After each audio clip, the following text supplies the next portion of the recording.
দেবতারা স্বর্গে বাস করেন, দানবরা পাতালে, আর মানুষ পৃথিবীতে। কিন্তু কেন কেন দেবের দেব ও মহাদেব শ্মশানে বাস করেন? কেন তিনি সর্বদা ভূত, প্রেত আর গণদের দ্বারা পরিবেষ্টিত থাকেন? কেনই বা তিনি ভূতনাথ নামে পরিচিত? ভূত শব্দটা শুনলেই আমাদের মনে ভয়ের উদ্রেক হয়। এরা সেই অতৃপ্ত আত্মা যারা না জীবিত, না মুক্তি পেয়েছে। এরা তারাই যাদের সংসার ভুলে গেছে, স্বর্গ যাদের গ্রহণ করেনি এবং যাদের নিজের পরিবারও ত্যাগ করেছে। তারা সব স্থান থেকে প্রত্যাখ্যাত এবং সব লোক থেকে বহিষ্কৃত।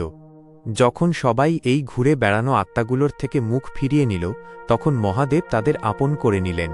তিনি স্বয়ং শ্মশানে এলেন, সেই স্থানে যেখানে সংসারের সমস্ত অহংকার আর সমস্ত সৌন্দর্য ছাইয়ে পরিণত হয়।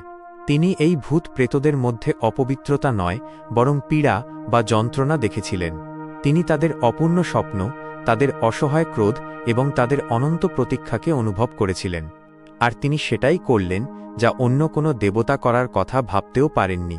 তিনি এই প্রত্যাখ্যাতদের নিজের পরিবার বানিয়ে নিলেন। তিনি এদের স্বামী হলেন, এদের নাথ হলেন।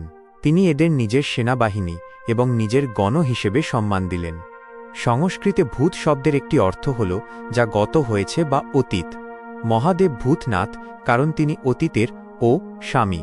তিনি কর্ম এবং কালের প্রতিটি বন্ধনের ঊর্ধ্বে।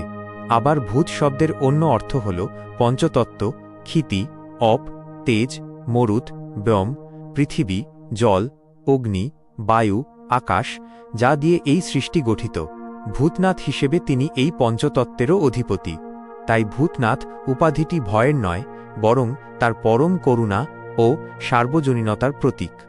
এটিএই ঘোষণাই করে যে মহাদেবের হৃদয় এতটাই বিশাল যে সেখানে তাদের জন্য স্থান আছে যাদের অন্য কোথাও কোনো জায়গা নেই। তিনি আমাদের মনে করিয়ে দেন যে মৃত্যুর পর সবাই